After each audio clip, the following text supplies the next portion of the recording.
A very good day, everyone. My name is Dania. I'm a third year medical student from Taylor's University, and I will be representing Group 6 to present on the prevalence and associated factors of depression, anxiety, and stress among the B40 population in Kuala Lumpur, Malaysia, in the midst of COVID-19 pandemic. The rest of my group members are Tasheeni, Sharon, Yin, and Shivani, and our team is led by Prof. Hailina from the National Defense University of Malaysia. This will be the contents of today's presentation. We'll start with the introduction, followed by literature review, methodology, results, and discussion, and we'll finish our presentation with a conclusion and recommendation. According to WHO, mental health is defined as a state of well-being which includes emotional, psychological, and social. It helps the individual to cope with normal stress of life and to work productively. The most common mental illnesses of today's society are depression, anxiety, and stress. In 2019, it is estimated that 970 million suffered from mental illnesses globally, and of which a majority of the cases reported to be from India and China. This pie chart illustrates that a total number of 322 million people live with depression as of 2015 globally. Nearly half of those cases, about 48%, reside in Southeast Asia and Western Pacific region. Malaysia is reported to be in the Western Pacific region. Globally, an estimated 264 million people struggled with anxiety. As illustrated in the pie chart, a high prevalence rate was noticed in the region of Southeast Asia and Western Pacific region. A significantly high prevalence was also noticed in the region of Americas. In Malaysia, an increase in the prevalence of mental state illnesses to 29.2% was reported by the National Health and Mortality Survey as of 2015. A steady increase in the prevalence of depression was noted from 2011 to 2019. By state, the prevalence was highest in Putrajaya, and it was significantly high in rural areas, especially among Sabah, single, not working subpopulation and income below 1,000 ringgit. Despite studies being done, however, we found that a lack of previous studies were done among the low socio-economic status, or better known as the B40 communities of Malaysia. We also realized that a lack of studies were done to examine the effects of pandemic and the development of mental illnesses. Thus, the objective of our studies are to measure the prevalence of depression, anxiety, and stress among the residents of PPR Seripenti during the COVID-19 pandemic. Secondly, to examine the association between socio-demographic factors and mental health. And lastly, to examine the association between help-seeking behavior and mental health. Our study also aimed to provide an evidence-based study regarding the association of pandemic and mental illnesses among a low socioeconomic community, and to address their needs and provides medical aid if necessary. We also aid in educating enthusiasts on the potential factors contributing to the rise of mental health, especially during a pandemic, and ways to cope with their stressors. Now let's take a look at the literature review we found useful in our studies. A previous study conducted by ADA ATL in 2014 on the levels of depression, anxiety, and stress among 380 clinical year medical students from UKM University and help-seeking behavior in relation to their psychological aspect reported a low prevalence among medical students. A majority of students preferred seeking help from friends, parents, and siblings. A significant association was also noted between anxiety and help-seeking behavior from counselors and religious persons.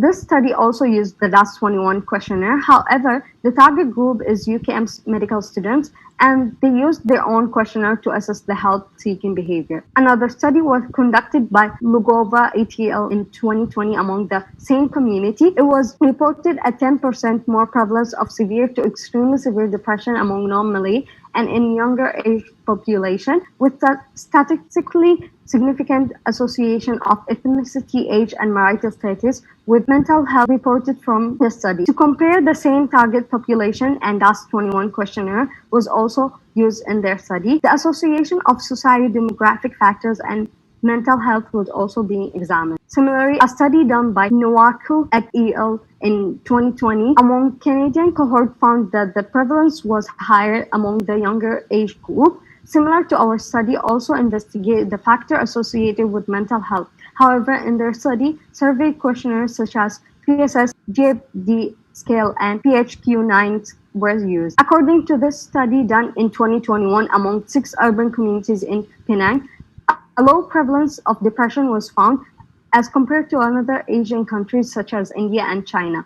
However, a highest prevalence of anxiety was noticed. To compare the prevalence of depression and anxiety during COVID-19 pandemic with the DAS-21 questionnaire was used in their study. However, a different target group was aimed and the stressors were not studied. The fifth paper is another community-based study done in Malaysia on the mental health during the pandemic. The results revealed an increase in the level of mental health symptoms throughout the study duration and as the pandemic progressed over time. By demographics, young people, female, and people with poor financial condition were more vulnerable to poor mental health. Similar to our study, Young ATO measured the prevalence and investigated the associating factor of mental illnesses. The DAS-21 questionnaire was also used as part of their study. In contrast to our study, the period of data collection was long. Moving on to methodology and how did we collect our data, a cross-sectional study on the prevalence of depression, anxiety, and stress, as well as their associated factors, as conducted among 165 residents of PPR Serifentai. The inclusion criteria for our study were aged 18 to 59-year-old and residents of PPR Serifentai, and the exclusion criteria was those with comprehension difficulties which could limit their ability to participate in the study. The sampling technique used for our study was convenient sampling, whereby questionnaires were distributed via what data was set to be collected from 13th July to 24th July of 2021 through an online questionnaire in Bahasa Melayu. Written informed consent was also obtained prior to answering the necessary questions. All respondents were completed anonymously and vulnerably. For our questionnaire, the survey instruments were Malay version of DAS-21 and a general help-seeking questionnaire. Once the data was collected, the analysis was done using the IBM SPSS statistic version 28. Data was analyzed descriptively by mean and standard deviation for numerical variables like age, frequency, and percentage for categorical variables. To study the association of the factors, a statistical test known as the Pearson's chi-square test to deprive p-value. As mentioned earlier, DAS-21 was used for our study. It is a validated questionnaire to assess participant severity of depression, anxiety, and stress. It consists of 3 reports rating scales within 7 items, per each scale giving a total of 21 items. We use cross to categorize the results into normal, mild, moderate, severe, and extremely severe groups for depression, anxiety, and stress. General help-seeking questionnaire was also used to assess the respondent help-seeking behavior. The questionnaire consists of 2 components within 10 items each. One to assess help-seeking behavior for their personal emotional problems and another for suicide. Similar to DAS-21, the Malay version was used. Next, we move on to results. The majority of our participants were females, Malay ethnicity, and married. About half of our respondents were working, and the majority had a second level of education. Moving on, our findings show the high prevalence of depression, anxiety, and stress among COVID-19 pandemic. About 40% of participants showed signs of depression, of which 17% of the participants experienced severe to extremely severe depression.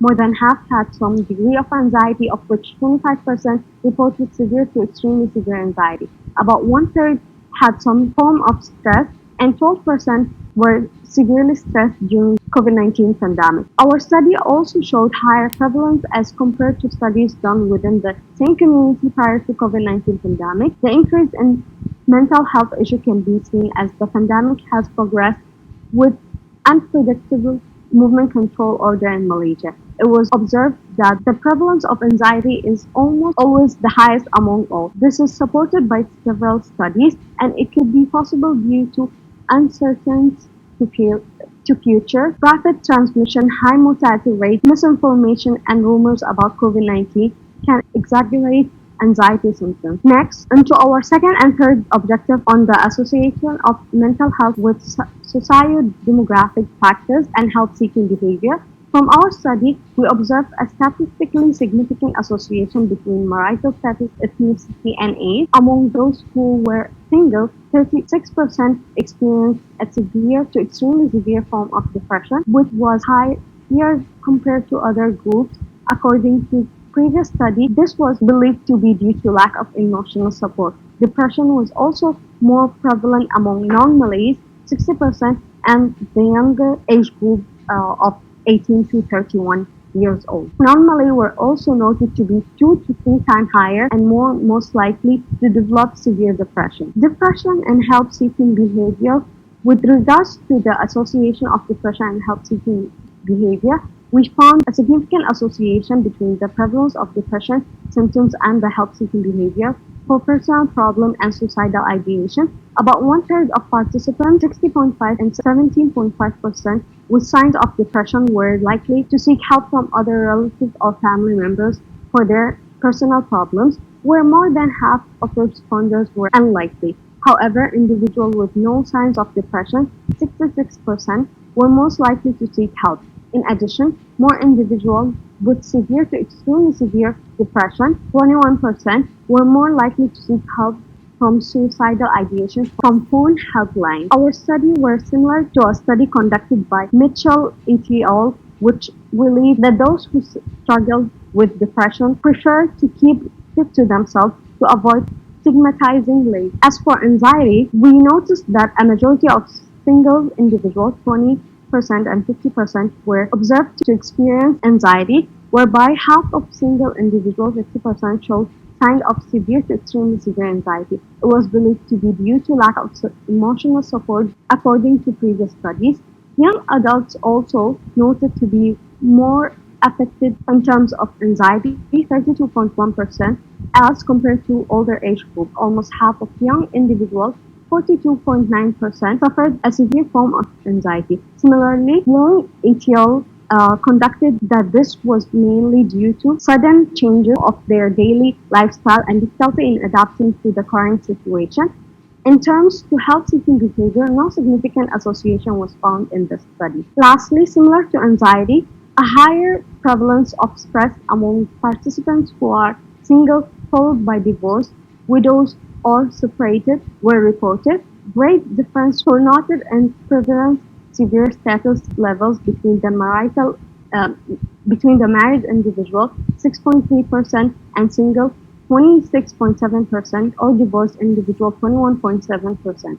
Similar to depression and anxiety, the high prevalence of stress among single was believed to be due to lack of emotional support, according to previous studies. And beside that, significantly higher stress levels were also observed among individuals with higher education level and those who were unemployed. However, in contrast to other studies which believe that those with lower academic qualifications struggle with stress more. Almost one-fourth of respondents, 26.3% and 18%, with tertiary education level reported to have struggled with a mild to extremely severe form of stress. 30.8% of not working individuals were also reported to be severely stressed. With regard to health-seeking behavior, we noticed a significant association between stress and health-seeking behavior. Majority of individuals who struggle with stress seek help from mental health professionals and their intimate partners. More than one-third of responders with signs of mild to extremely severe stress were more likely to seek help from mental health professionals for their personal problems, as p-value is equal 0.009 and suicidal ideation p-value equals 0.002 respectively. Only some stressed individuals will not seek help from mental health professionals. Help-seeking behavior for suicidal ideation for intimate partners was more prominent among individuals with mild to moderate stress, 20.2% compared to severe stress, 9.2%. Our findings were similar to that of Hubbard et al. His team conducted that individuals who suffered from chronic stress may increase the risk of developing depression if they are not coping well, and stressed individuals are more aware of their stressors and seek help when needed. As for limitation, data collection was conducted using an online questionnaire.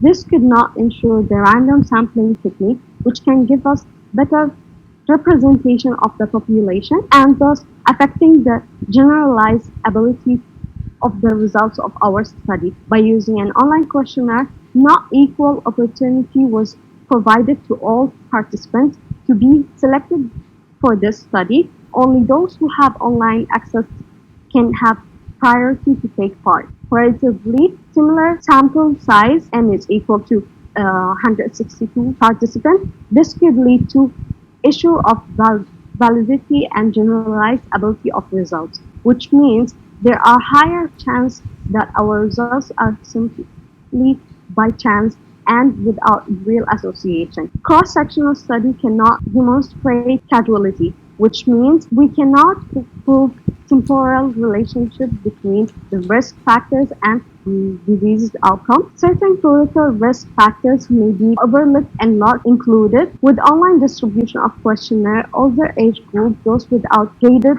or by work individuals may be at disadvantage to take part in the study. Some participants may not answer honestly due to fear of judgment. In conclusion, there is a significant association between socio-demographic factors and mental health illnesses, specifically depression, anxiety, and stress among the B40 community of PPR stereotype during the midst of COVID-19 pandemic. A significant association was also reported among individuals struggling with mental illnesses and health-seeking behavior. Thus, mental health issues can severely affect the quality of life. Public health sectors of the nation should prioritize prevention of mental health related diseases because prevention is better than cure. Nowadays, information on mental health is readily available and accessible via the internet. In addition, citizens are highly encouraged to seek immediate help when necessary. With that being said, we highly recommend that a longitudinal study can be conducted to determine the causal relationship. We also encourage carrying out more in-depth research to further explore and understand other potential risk factors and guide in discovering the necessary interventions. We urge the medical professionals to provide necessary care and attention to communities in need. And here are our references.